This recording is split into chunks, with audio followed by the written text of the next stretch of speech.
Hey crew, it's Pitt, and I'm back with another podcast. Today we are going to be diving back into the Enuma Elish. We are on tablet 2.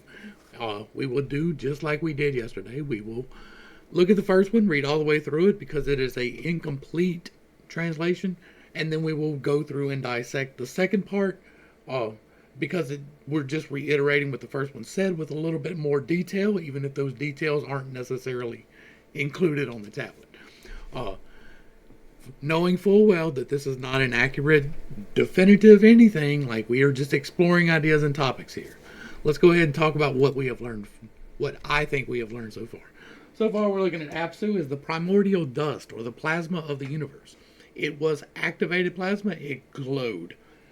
Tiamat is the galactic current sheet or electricity coming in. It is the creative force the catalyst that begins the creative force that they call Mumu. Lamu and Lahamu were the first two planets that were created. I think that we're looking at Uranus and Neptune here. We will get into that probably on the next one if we don't get into Tablet 3 today. And then Ansar and Kisar were created, and I believe that is Saturn and Jupiter. We've gone over that. Check out the first video. Anu, I believe, is from Apsu. When Apsu was no longer activated plasma but became darkened plasma, he became Anu. It is the void, it is dark plasma. Nedimud and Yah were created together when the darkness overcame the plasma. I think that we are looking at the Sun and Proto-Mars. Or Proto-Earth Mars. It could be either way on that one, right? And then Marduk was called from deep space. So now that we have the players back in line, let's go ahead and read through the first scroll, and then we will read through the second scroll. Or tablet. I keep saying scroll. It's not a scroll. It's a tablet. It's a big chunk of stone with things scribed in it. I don't know why I keep doing that. I don't know why. Tiamat made weighty her handiwork. Evil she wrought against the gods, her children. To avenge Apsu, Tiamat planned evil. But how she had collected her forces, the gods into Yah divulged. Yah hearkened to this thing, and he was grievously afflicted, and he sat in sorrow. The days went by, and his anger was appeased, and to the place of Ansar his father he took away. He went, and standing before Ansar, the father who begat him, all that Tiamat had plotted he repeated unto him, saying, Tiamat, our mother hath conceived a hatred for us, and with all her force she rageth, full of wrath. All the gods have turned to her. With those whom ye created, they go at her side. They are banded together, and at the side of Tiamat they advance. They are furious. They devise mischief without resting night and day. They prepare for battle, fuming and raging. They have joined their forces and are making war. Umu Hubor, who formed all things. That is the new name. We don't have that name yet. I think that might be Tiamat, but we'll see. Hath made in addition weapons invincible. She hath spawned monster serpents, sharp of tooth and merciless of fang, with poison instead of blood. She hath filled their bodies. Fierce monster vipers she hath clothed with terror. With splendor she hath decked them, she hath made them of lofty stature. Whoever beholdeth them is overcome by terror. Their bodies rear up, and none can withstand their attack. She hath set up vipers and dragons, and the monster, Lahamu. That's interesting. I may have them backwards. We'll look at that in just a minute. And hurricanes, and raging hounds, and scorpion men, and mighty tempest, and fishmen and rams. They bear cruel weapons without fear of the fight. Her commands are mighty, none can resist them. After this fashion, huge of stature, hath she made 11 monsters. Among the gods who are her sons, inasmuch as he hath given her support, she hath exalted Kingu. In the midst she hath raised him to power, to march before the forces, to lead the host, to give the battle signal, to advance the attack, to direct the battle, to control the fight. Unto him she hath entrusted in costly raiment, she hath made him sit, saying, I have uttered thy spell. In the assembly of the gods I have raised thee to power. The dominion over all the gods I have entrusted unto thee. Be thou exalted, thou my chosen spouse. May thy magnify thy name over all of them. She hath given him the tablets of destiny. On his breast she laid them, saying, Thy command shall not be without avail, and the word of thy mouth shall be established. Now, Kingo, thus exalted, having received the power of Anu, decreed the fate of the gods, her son, saying, Let the opening of your mouth quench the fire god. Whoso is exalted in battle, let him display his might. And when Ansar heard how Tiamat was mightily in revolt, he bit his lip. His mind was not at peace. He made a bitter lamentation. Battle. Thou. Again, when it's the dots, they're not trying to add anything in. The second tablet that we're going to read, the one over here on the right, that one does. This one doesn't. We're just reading this one straight through. Mumu and Apsu thou hast smitten, but Tiamat hath exalted Kingu, and where is one who can oppose her? The liberation, of the gods, Nudimmud. A gap of about a dozen lines occurs here. Ansar unto his son addressed the world, My mighty hero, whose strength is great and whose onslaught cannot be withstood. Go and stand before Tiamat, that her spirit may be appeased, that her heart may be merciful. But if she will not hearken unto thy word, our word, that shalt thou speak unto her, that she may be pacified. And he heard the word of his father Ansar, and he directed his path to her. Toward her he took the way. And drew nigh, he beheld the muttering of Tiamat, but he could not withstand her, and he turned back. Ansar, he spake unto him. A gap of over 20 lines occurs here. An avenger, valiant, in the place of his decision, he spake unto him, Thy father, thou art my son, who maketh merciful his heart, to the battle thou draw nigh. He shall behold thee, shall have peace. And the Lord rejoiced at the word of his father, and he drew nigh and stood before Ansar. And Ansar beheld him, and his heart was filled with joy. He kissed him on the lips, and his fear departed from him. O my father, let not the word of thy lips be overcome. Let me go, that I may accomplish all that is in thy heart. O Ansar, let not the word of thy lips be overcome. Let me go, that I may accomplish what is in thy heart. What man is it who hath brought thee forth to battle? Tiamat, who as a woman is armed and attacketh thee. Rejoice and be glad. The neck of Tiamat thou shalt swiftly trample under foot. Rejoice and be glad. The neck of Tiamat shalt thou swiftly trample under foot. O my son, who knoweth all wisdom, pacify Tiamat with thy pure incantation. Speedily set out upon thy way. For thy blood shall not be poured out. Thou shalt return again. And the Lord rejoiced at the word of his father, his heart exalted, and unto his father he spake.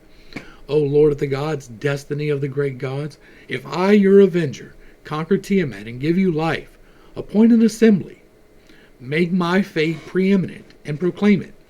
In Upsukenanaku, I know I murdered that. Seat yourself joyfully together. With my word in place of you will I decree fate. May whatsoever I do remain unaltered, and may the word of my lips never be chanced or made of no avail. I'm assuming that is changed.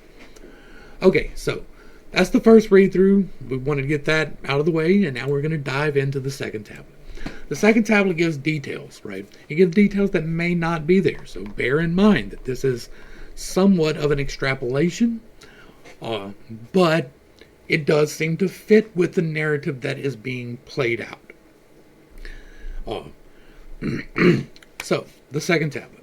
And when her labor of creation was ended against her children, Tiamat began preparations of war. And this was the evil she did to requite Apsu. This was the evil news that came to Yah. And when he learned how matters lay, he was stunned. He sat in black silence till rage had worked itself out.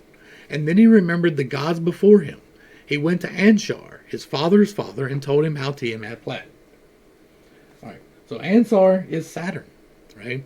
Yah is either the sun or proto-Mars, right? I'm going to go ahead and say Mars, not Earth, because with the binary, it fits better. I'm just going to go ahead and start saying Mars. And so we have Yah went up to Ansar, right? So Yah, the sun, is talking to Saturn, but he's talking to him and he's dark. He has not yet a light. We don't have the light of the sun at this point, according to what I am interpreting from this. But he goes and he tells him that Tiamat is coming. The creative force is once again coming in.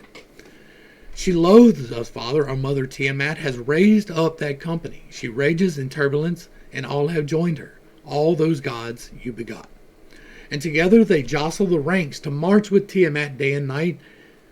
Tiamat, day and night furiously they plot the growling, roaring rout ready for battle, while the old hag, the first mother, mothers a new brood. So, she's out here creating new things. From what I understand, most people who study this is her bringing in the moons, right? This is where the moons of Jupiter come in, our moon, all of that comes in. The great interpretation seems to be that Kingu is our moon, but it was not ours originally. But she's coming in. We have the creative force, the galactic current sheet, the electricity that actually changes matter from this to that, right? We're talking about an enormous amount of electricity. We're not talking about the 220 or the 110 in your house. We're not even talking about the amount of power that is in your power lines that feed your house. We're not even talking about the amount of power that you could get directly by touching the main feed out of a nuclear power plant at full operation. That is a minuscule amount of electric discharge. The full amount of our biggest electrical producer. If you took the entire sum of all the electricity produced at a single point in time on the planet currently, like if you stopped right now and counted every watt created on the entire planet, it is still barely a percentage of the amount of current we're talking about. This is enormous sheets of electricity, right? So much so that you can see it crossing space. It is Tiamat coming once again into our solar system, once again creating things, but this time there is no Apsu, there is no primordial dust to draw from, so she's attacking her children. When she comes through, she's grounding out to the various planets. They are electrical discharge points for her. And so, when she does that, she's creating these moons. That is my interpretation of that. I am not a scholar. I hold no degrees, and I will not hold a degree. She loathes us, Father. Our mother Tiamat has raised up that company, and she rages in turbulence, and all have joined her. So as she's coming in, she is disturbing the harmonics that have come. We saw in the first tablet how at the beginning there was not harmonics. Everybody was kind of jostling around. And then as Enuma and Yah came into being, things kind of settled out. And now they're once again going into turmoil because we are farther along in the timeline. I'm going to assume about 12,000 years or so. And from that point, we are getting new disturbances. There is something once again creating things in the world, in the solar system, and causing electromagnetic turbulence along the way. It is creating disturbances in the orbits of the planets. Together they jostle the ranks to march with Tiamat. So as she's passing by, the planets are moving to adjust to her. Night and day and night furiously they plot while growling, roaring rout, ready for battle, while the old hag, the first mother, mothers a new brood. She has loosed the irresistible missiles, spawned enormous serpents with cutting fangs chock full of venom instead of blood, snarling dragons wearing their glory like gods, and whoever sees this thing receives the shock of death. For when they heave these bodies up, they never turn them back. So, like I said yesterday, this could very well be the establishment of the constellations, right? This could be the plasma is not activated. We've seen past the darkness, and now we can see the stars aligned against the horizon. Or this is her coming in shooting a bolt of plasma at a planet and breaking off a chunk of it. Enormous serpents with cutting fangs. The serpent that she spits, the missile, the serpent, has cutting fangs and is full of venom instead of blood. And snarling dragons wearing their glory like gods. The glory, the glory to me reads countenance the same, right? Countenance is not the way that your face looks, although that is one of the definitions of it. When we look at it in the Bible, the countenance is talking about the aura, the energetic body electricity that you create, that Jesus manipulated, right? That he could feel go out of him. I think it is the exact same thing right here.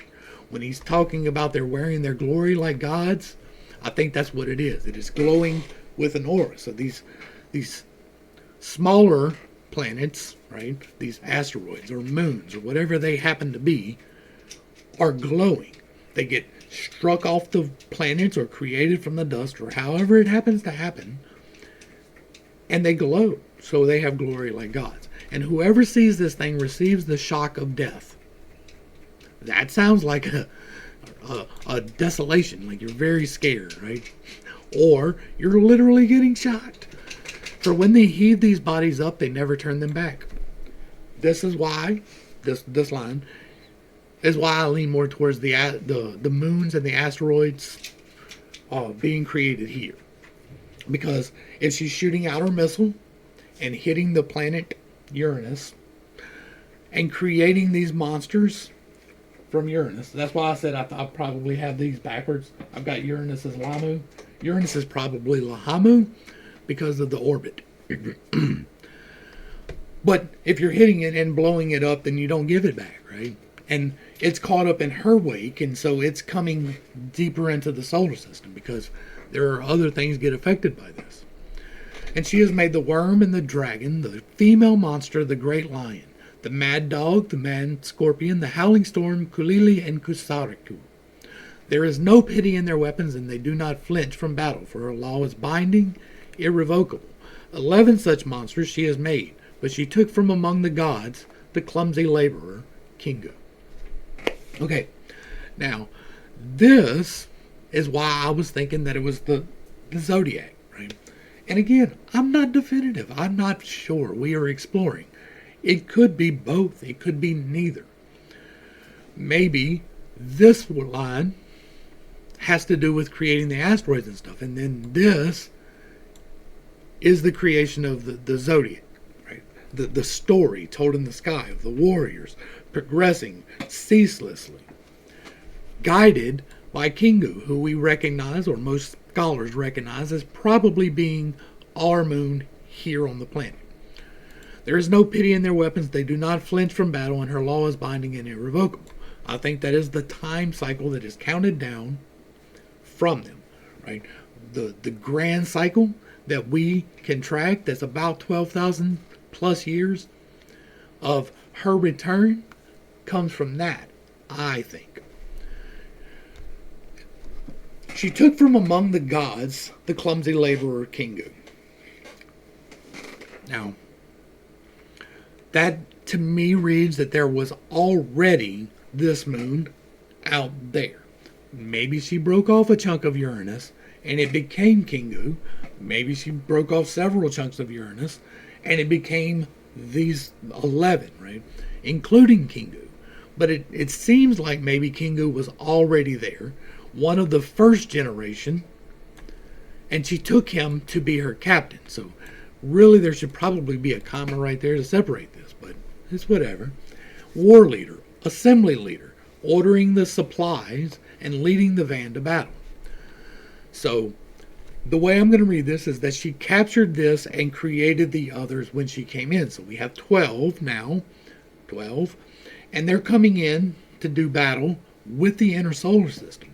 They have already passed Lahamu, who in this translation, right, she has vipers and dragons.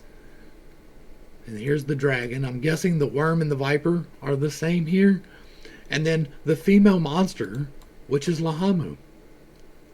And then hurricanes and raging hounds is the mad dog and the howling storm. Right? Scorpion men and mighty tempest and fish men and rams. Like, This all makes me think, like, you have a snake and a dragon, and you have a dog, which could be a bear. You have a scorpion, which could be Scorpio. You have fishmen, which might be Aquarius. You have rams, which might be Aries. We don't know. This is possible. These stories persist from us, and we do not have the origin of them. We don't know the story of Aries. We know the story that was handed down of Aries.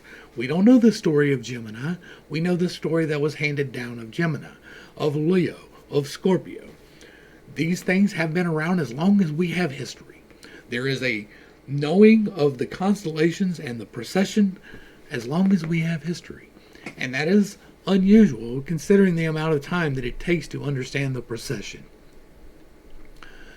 So, again, I am not being definitive on whether or not these are actually moons and planets, which seems to fit, or if they are instead the zodiac, which also seems to fit. Either way, what is being told here is that Tiamat is creating something and that it is threatening the inner solar system, if you assume that the gods are planets, which I am. And so Kingu is leading the charge. He is ahead of her coming into here. All of this she gave him when she raised their company.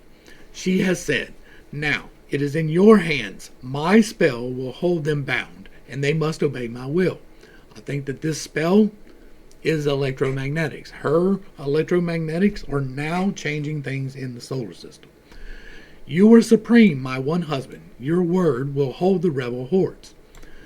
I think that Kingu is a focus. You can walk up and be insulated and touch an electric wire. But if you have a source that grounds you and you touch that same electric wire, you are going to regret it. I think that Kingu acted somewhat as a ground. Either first she strikes Kingu and then it discharges to the other planets, or she discharges to the other planets and then it goes to Kingu as a ground. Either way works. That is my interpretation of it. So, when she says that she has given him the tablets of fate and fastened them to his breast. The tablets of fate seem to be Mumu. It is the creative force. So she has designated from Mumu to Kingu the creative force. And now and forevermore your word is irrevocable. Your judgments will last. They will quench the fire, and the swinging mace will fail of its power. And so Kingu had received the authority that belonged before Anu. Anu is the void, the authority of the void and the dark plasma. And now Kingu has received the authority that belonged to him, and they have confirmed in their several natures the brood of monsters. This again leans back towards the zodiac, right? Kingu, if it is the moon, progressing through the zodiac. And when Anshar heard how Tiamat tempest was rising, he struck his groin, bit his lip, restless, gloomy and sick at his heart, and he covered his mouth to stifle his groans. Before we get into this, let's go back to Lahamu real quick and why I think I was wrong. We talked yesterday about the rotation of the planets and how they all rotate in the same direction except for two. Venus rotates opposite of the rest of the planets except for Uranus, because Uranus is turned on its side. There has been a disruption in the normal occurrence of things. The planet Earth has a tilt that is not usual, and so it too was affected. So Venus spins in the wrong direction, and we spin in the right direction, but we're tilted, and so we have a progression of equinoxes. I think that when they're talking about Lamu right here, or was it right here? When she talked about she has set up the vipers and dragons, the things coming in, and Lahamu, that's what happened to Uranus when it turned and it started rotating in the wrong direction, was the discharge and the pieces being torn out of it. That's coming back up, so I wanted to hit that right now. Okay. When Ansar heard how the Tiamat tempest, again, that leads me towards the galactic currency, right? The tempest of Tiamat. That's not a planet. A planet's not a tempest. sun is not a tempest, was rising. He struck his groin, so he hit himself in the nuts, bit his lip, restless, gloomy, and sick at heart, and he covered his mouth to stifle his groans. That's interesting, right?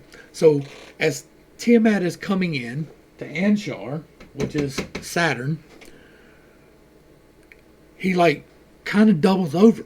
Like that's the, like he kind of draws in on himself, right? He hits himself in the nuts, so he's pulling in a little bit. He bites his lip, which is odd for a planet to do unless you're looking at a, maybe a hole or maybe a red spot or something of that nature. And then he bites his lip, and where are we at? And covered his mouth to stifle his groans. So he bites his lip and covers his mouth. Well, how does the planet cover his mouth? How does the god cover his mouth? That's a mystery. If you have a clue, let me know. And at last he spoke, urging Yah on to the fight. Once you made a snare of words, now go and try it out. You killed Mumu, killed Apsu, now kill Kingu, who marches in front of Tiamat.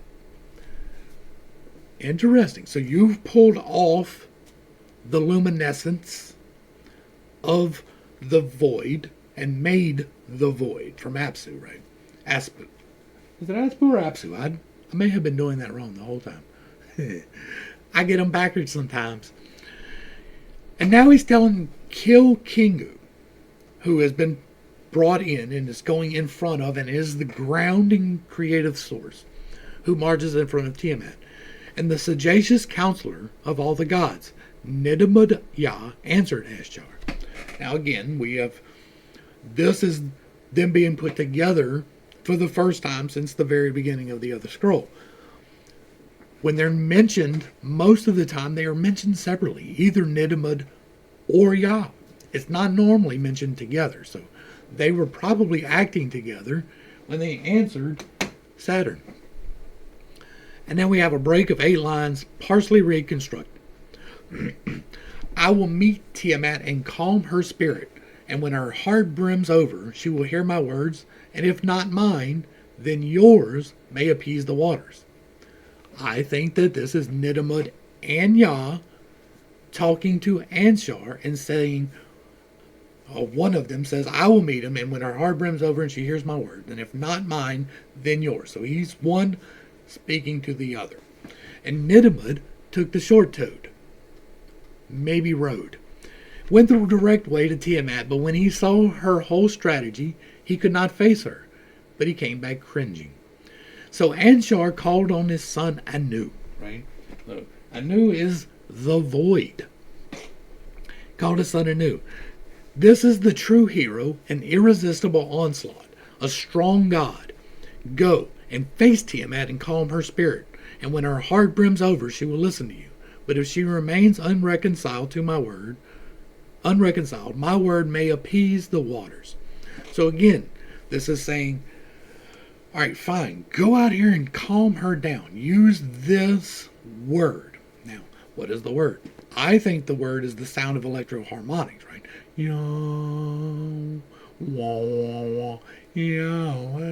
However you want to pronounce it.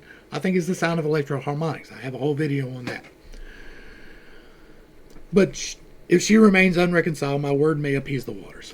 And Anu obeyed his father's orders, then he took the short toad and went the direct way to Tiamat. But when he had come so close that he saw her whole strategy, he could not face her, and he came back cringing to his father Anshar. So, what we have here is a direct contradiction, right? So, this is Nidamud and Yah talking to Anshar and then Anu. I think that maybe there's some mistranslation going on here because this is the same thing repeated, right? And either they both went out and came back or it's just repeated. Anu so far has been described as nothing, has been described as the blackness and the void. That's how he's been described so far. So I am not convinced that the void came in on Tiamat. I think that this was probably Yah, right? Or it was Nidamud. And so he took the short road and went and came cringing back. And he spoke as though he saw Tiamat still. My hands are too weak, and I cannot conquer her. So he doesn't see her. He must be on the other side of something so he can't see her. And Anshar was dumb, and he stared at the ground, and his hair stood on end. And he shook his head at Yah. All the Anunnaki, the host of gods, gathered in that place tongue-tied, and they sat with their mouths shut as they thought. This makes me think that when he shook his head at Yah, it was because this should have been Yah. Right? Yah was mentioned up here as one of the two going out. We didn't get to see which one because of the break of 8 lines. But if we look here, he says, Anu. Well, we know Anu is the void. But if we look down here, he shakes his head at Ansar, at Yah. That leads me to think that Yah, where do I have Yah? The sun, or Nidamud, one of them's the sun, one of them's Mars. He went out to do battle and he was scared, so he didn't complete the full orbit all the way out, right? That's what they're describing. Going out to take battle is going forth in the orbit towards. And so he didn't reach all the way. He started going back around the other way and he hid behind his father. And what other gods can make war on Tiamat? No one else can face her and come back. And then the Lord, the Father of gods, Anshar, rose to his feet majestically, having considered everything he spoke to the Anunnaki. Which one of us is impetuous in battle? The hero Marduk. Only he is strong enough to avenge us. So Yah calls Marduk into a secret place and gave him subtle advice out of his deep mind. You are the dear son who warms my heart, Marduk. When you see Anshar, go straight to him as you would go into battle. Stand up when you speak, and when he sees you, he will go calm. Alright, so Anshar is Saturn. He is currently being agitated by Tiamat, and Yah went out to try and calm it down, but that didn't happen. So now we're pulling in Marduk. And we learned in the last one that Marduk gets called from deep space. That he comes from Anu. That's where he came from. Was the deep dark. He came from the void. He was called in and he's a great disruptor. He is a warrior. He breaks stuff apart. And so when he says, when you go to see Anshar, he'll calm down. I think that Marduk is a great chunk of metal. Very strong, very tough, and he just blasts through things. But he also has a great harmonic discharge, right? He has much electromagnetism. And so when he goes through, he can kind of counterbalance the creative force of the electromagnetics. And so Lord Marduk exalted, and he strode forward and stood facing Anshar. And when Anshar saw him, his heart swelled with joy, and he kissed him on the lips and shook off despair. I think that when Marduk comes in from the deep space, Anshar kind of aligns himself with him, and something goes between the two. Right? He saw him and he swelled with joy and he kissed him on the lips. I think this kiss is an electric discharge between the two. And he shook off despair, so he started acting correctly, right? He quit biting his lip, he quit doing like this. He quit covering his mouth. He stood up and he led with his chest and he discharged to Marduk coming in. Anshar, break your silence and let your words ring out, for I will accomplish what you long for most in your heart. What hero has forced the battle on you? Only a female thing. Only Tiamat flies at you with all of her contrivance, and you shall soon straddle Tiamat's neck. My son, my wise son, confuse Tiamat with your charged words. Go quickly now. The storm is your chariot. They will never deflect you from Tiamat, but having done with her, then return. So, he's going in to distract Tiamat to attacking him. And I think that this is the orbit coming in around the sun and going back out, right? So when you go in, return. And the Lord exalted with racing spirits, he said to the Father of gods, creator of the gods who decides their destiny, if I must be your avenger, defeating Tiamat, saving your lives, call the assembly, Give me precedence over all the rest, and when you sit down to pass your decrees, cheerfully sit in Shekinah, the hall of the Senate. Now and forever let my word be law. I, not you, will decide the world's nature, the things to come. My decrees shall never be altered, never be annulled, but my creation endures to the ends of the world. So, what we're seeing here is a cycle, right? We saw come in, create some planets, go away. Come in, create some disturbance, go away. That is the pattern that is being established. Marduk is coming in from not in the solar system to disrupt the creative force and keep it from destroying everything. Because the assumption is that when Tiamat was coming in and discharging all over the place, that she was just going to destroy the planets. And so we called in Marduk. And Marduk comes in and he's like, no, bruh, I got this. And he comes in and he's like, I am the shield. Follow me over here. I'm the tank. Hey, over here, I'm the one to attack. And so she turns her attention to him. We're going to take a quick break, and we will be back in just a minute with Tablet 3.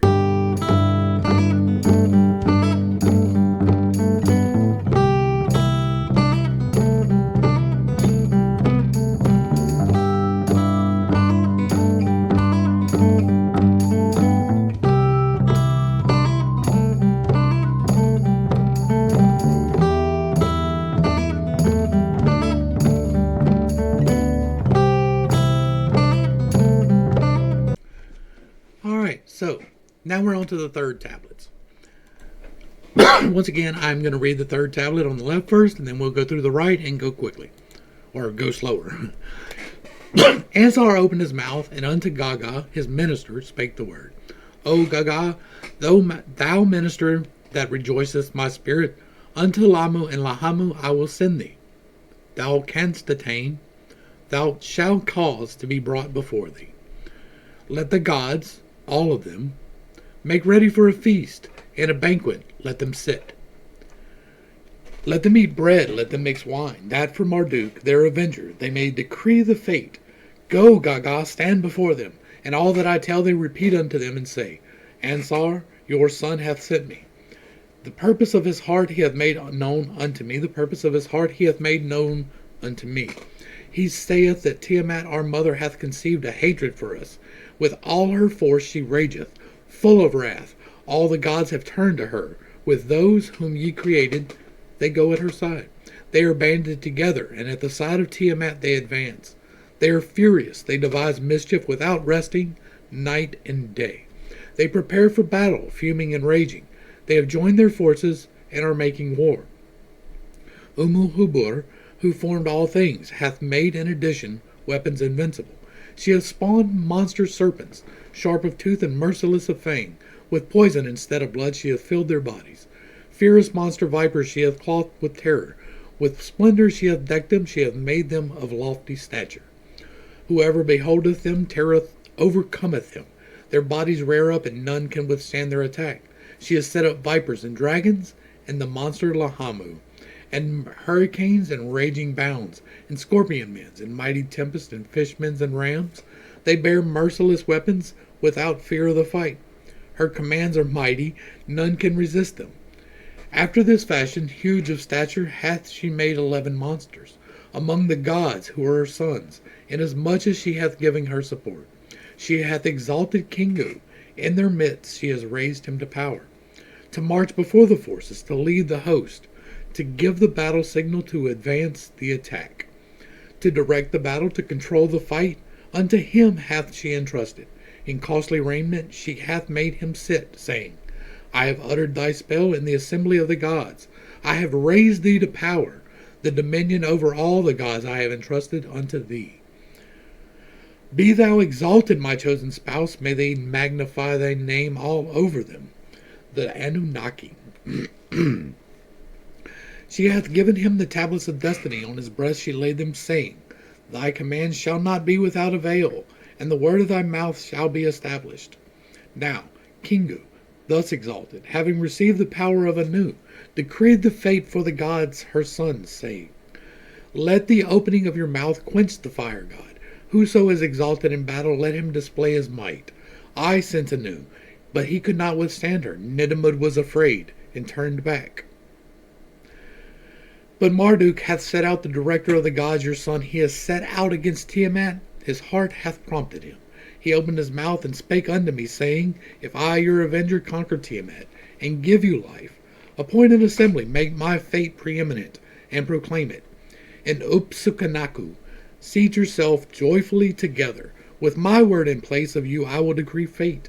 May whoever I do remain unaltered. May the word of my lips never be changed, nor made of no avail.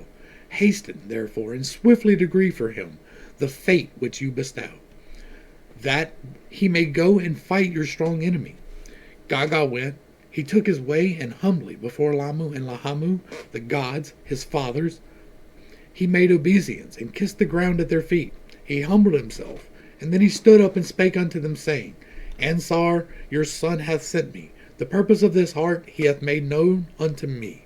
He saith that Tiamat our mother conceived a hatred for us. With all of her force she rageth, full of wrath. All the gods have turned to her.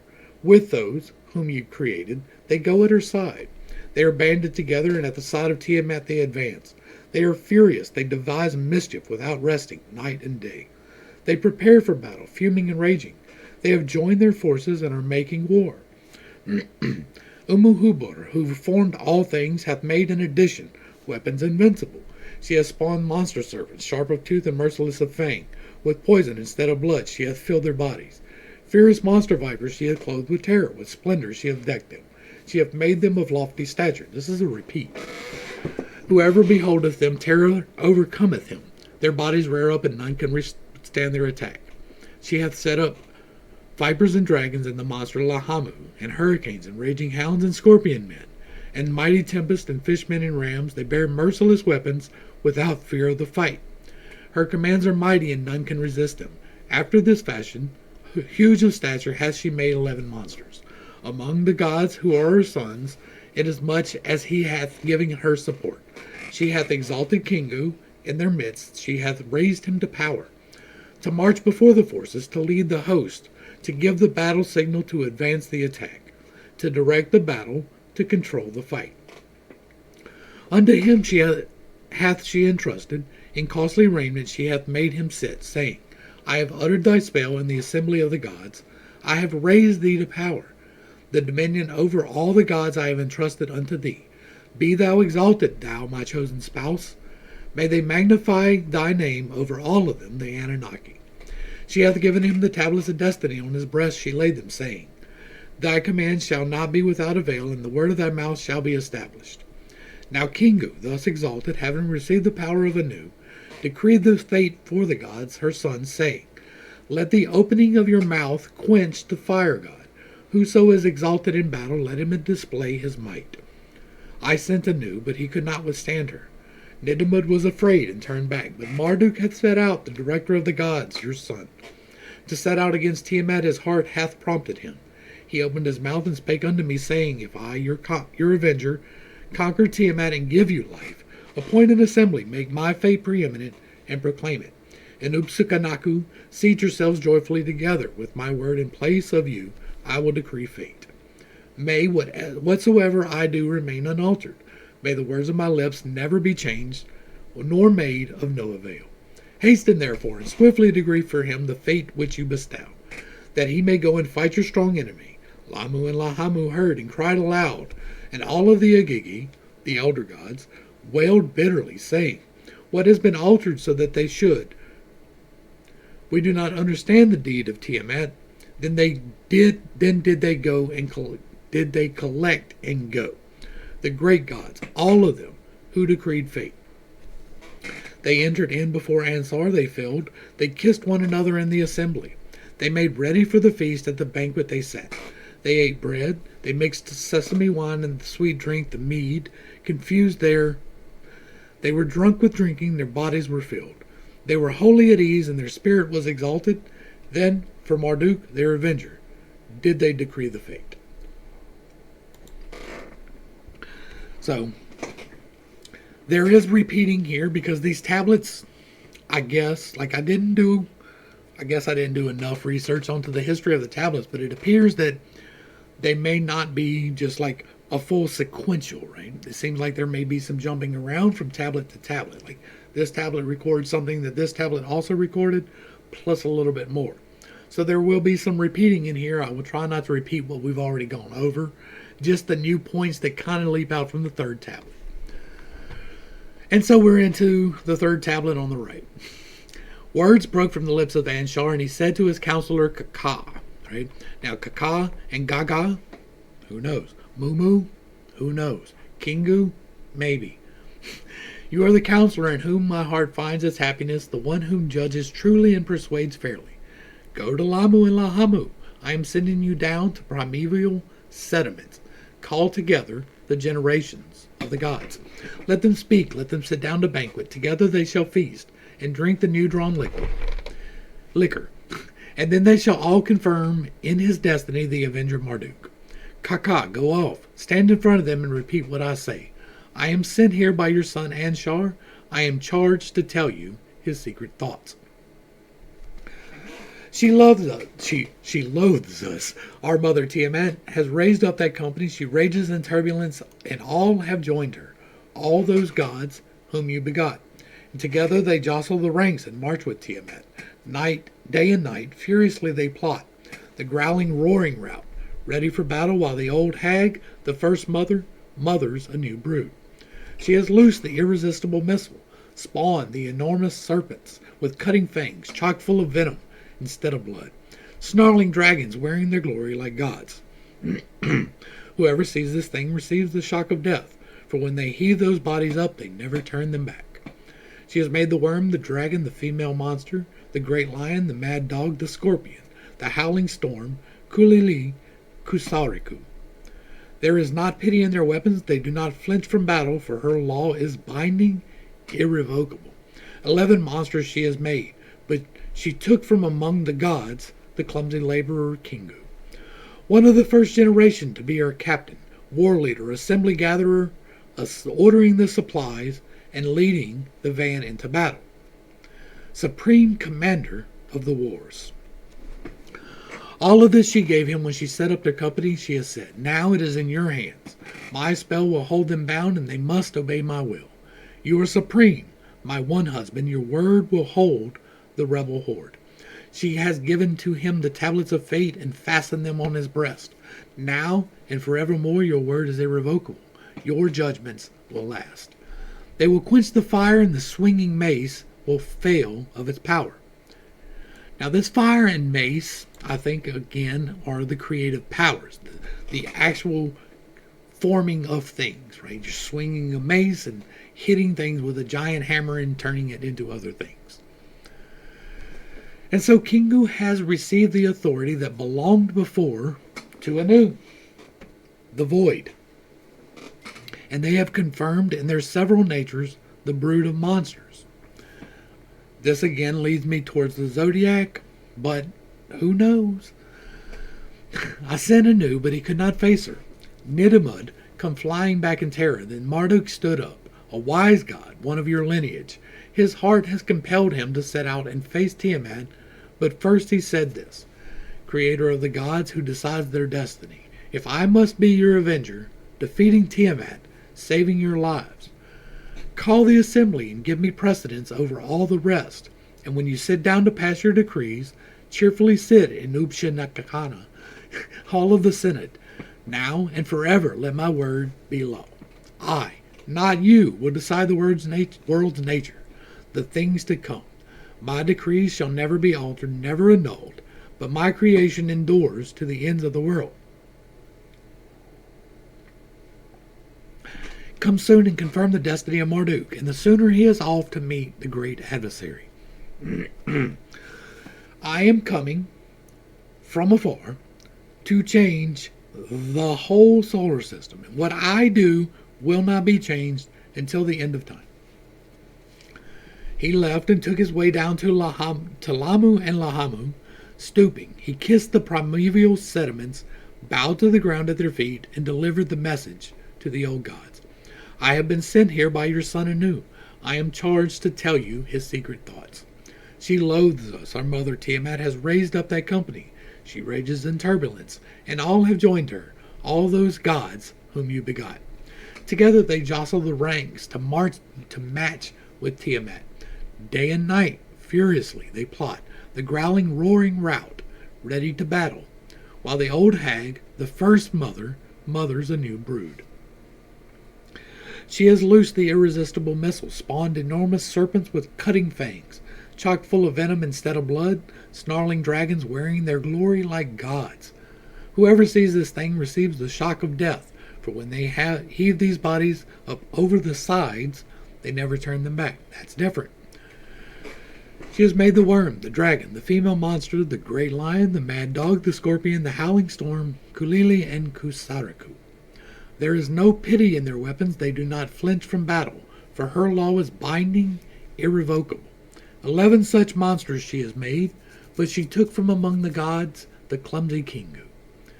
One of the first generation to be her captain, war leader, assembly gatherer, ordering the supplies and leading the van to battle. Another thing to consider here is that we have incomplete tablets, right? We have missing pieces, and it is very much possible that Kingu was a planet. Much like Pluto was once considered a planet for us, it is possible that Kingu, even being the moon, was once a planet. And so when it says that she made 11 such monsters, but she took from among the gods, that makes me think that Kingu was here and not broken off as much. Like, it would have been taken from Lahamu if it was just from the one planet, or it would have been taken from Lamu, or be taken from Ansar, or wherever it happened to be taken from, but it said taken from among the gods. One of the first generation, again, leads to this was already a planet, but this is missing information. This is a supposition. I want to be clear about that. War leader, assembly gatherer, ordering the supplies and leading the van to battle. Supreme commander of the wars. All this she gave to him when she set up the company. She has said, "Now, it is in your hands. My spell will hold them bound. They must obey my will. You are supreme, my one husband. Your word will hold the rebel horde." She has come in, energized the area, and made everything go with her harmonics. She has given him the tablets of fate and fastened them onto his breast. Now and forevermore your word is irrevocable. Your judgments will last. They will quench the fire, and the swinging mace will fail of its power. So Kingu has received the authority that belonged before Anu. They have confirmed in their several natures the brood of monsters. Asen knew, but he could not face her. Nidamud came flying back in terror, and then Marduk stood up. A wise god, one of your lineage. His heart has compelled him to set out and face Tiamat. But first, he said this: Creator of the gods who decide their destiny, if I must be your avenger, defeating Tiamat, saving your lives, call the assembly, give me precedence over all the rest. And when you sit down to pass your decrees, cheerfully sit in Uba Shekinah, the hall of the synod. Now and forever let my word be law. I, not you, will decide the world's nature, the things to come. My decrees will never be altered, never annulled, but my creation endures to the ends of the world. Come soon and confirm the destiny of Marduk, and the sooner he is off to meet his great adversary. And when Lahamu heard this, they muttered together. All the gods moaned with distress. What a strange and terrible decision. The coil of Tiamat is too deep for us to fathom. All right. It is too much for us gods to understand. That you are going to come in and you are going to change things to yours as opposed to hers. She is so large and so demanding and so overpowering that the gods don't even understand how this could possibly happen. But they're calling on it anyway, right? They're calling from deep out there something to come in and save them. And then they prepared for the journey, all the gods who determine the nature of the world and of the things to come into Ansar. They filled the Upshukena and greeted each other with a kiss. And in the hall of the synod, the ancestral voices were heard. They sat down to the banquet, they ate the feast, and they drank the newly drawn liquor. And the tubes through which they sucked dripped with intoxicating wine. Their souls expanded, their bodies grew heavy and drowsy. And this was the state of the gods when they settled the fate of Marduk. All right, we're going to pop over and we're going to look at Blender for a minute. Just because we're going to get a good idea of what, right? We're going to look at it again. So it appears that I was wrong when I was talking about that this was going to be Lamu and this was going to be Lahamu. So this appears to be Lahamu and this would be Lamu, right? Uranus and Neptune. Then we have Ansar and Kishar, which is probably backwards as well. I don't know. These were the four gods created at first. It is entirely possible that Kingu is out here somewhere, maybe right out here. Y'all can't really see that because of the way it's cut off, but I did put Pluto in here.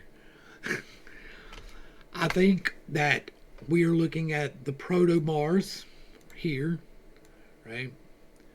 And again, these distances between are not correct, but the sizes relative are, including this size for proto-Mars.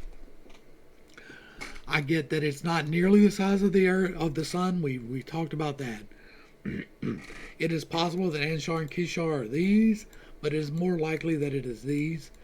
This is probably Nidamud, and this is Yah, because this one winds up being the Supreme, and Yah gets to be known as the Supreme, whereas Nidamud kind of disappears and becomes other things.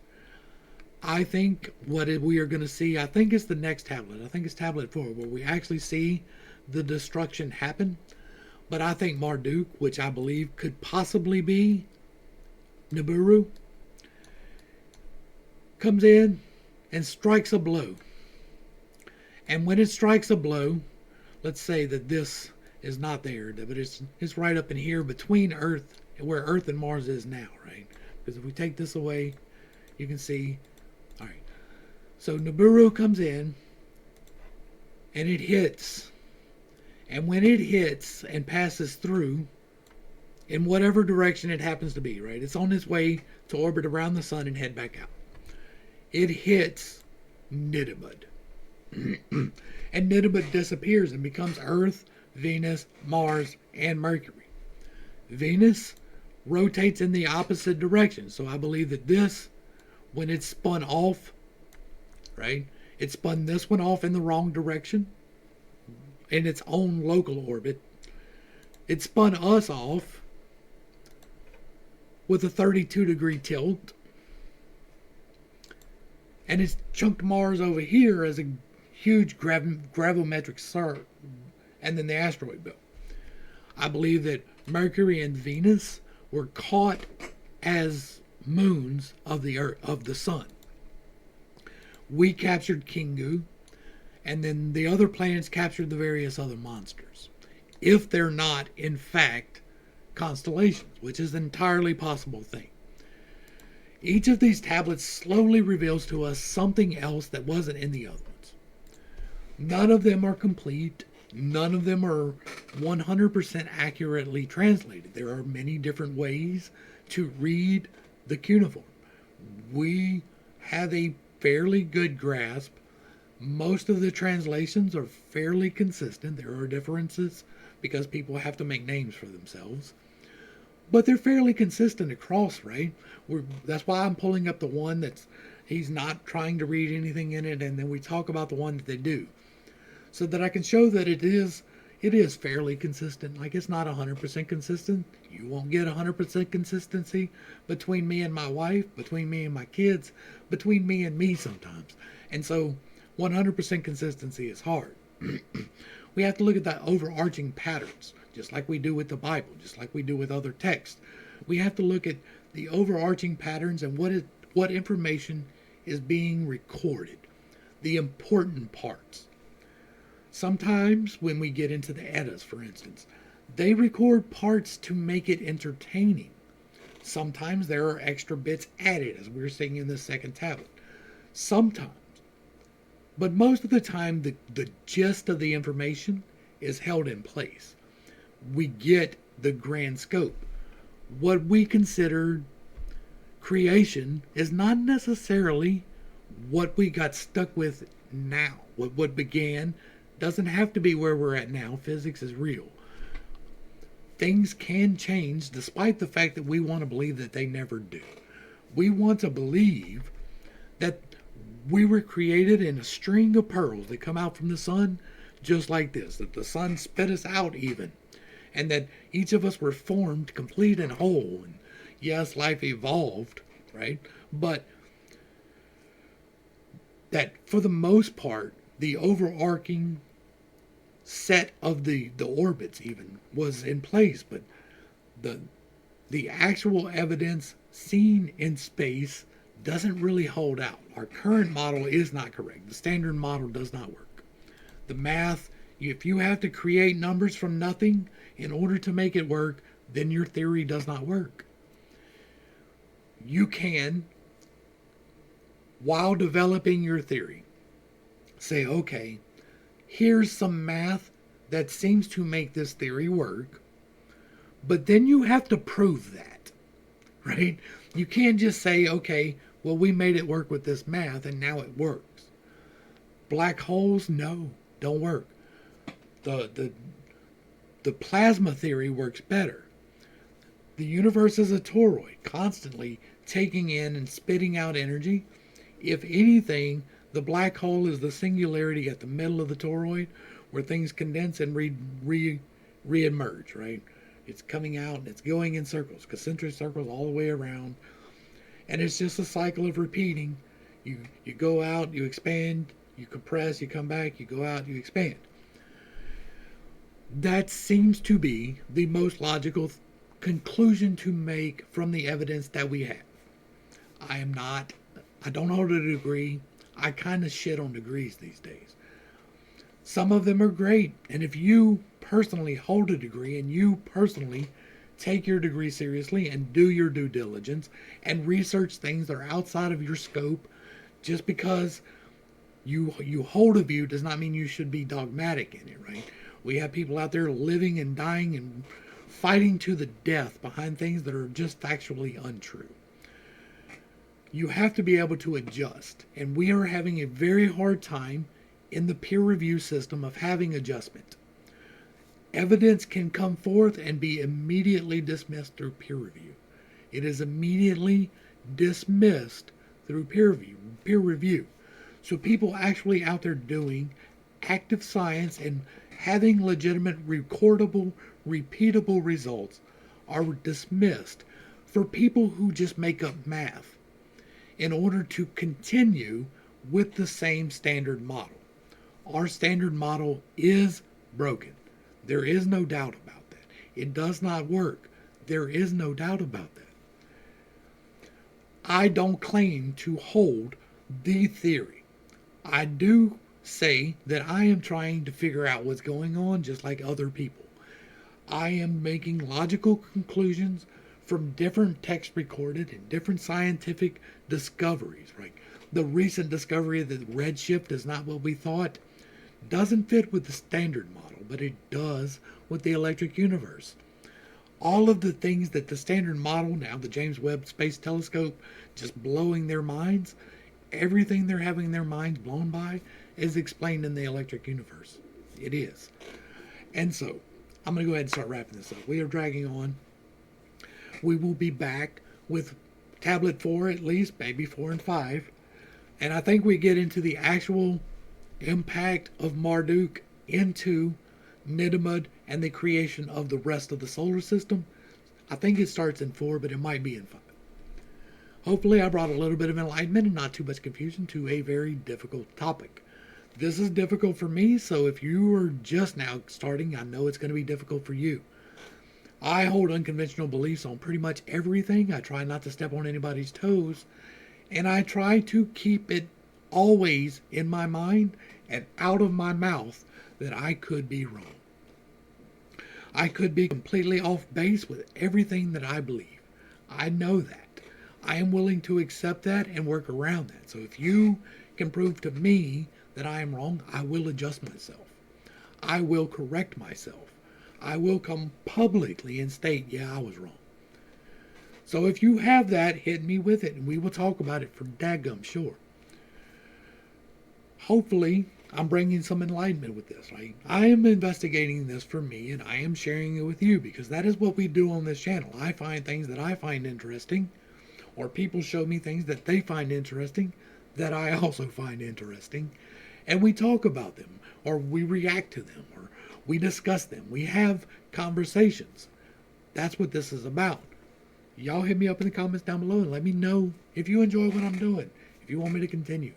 I'm going to, whether you want me to or not, but if you want me to, let me know.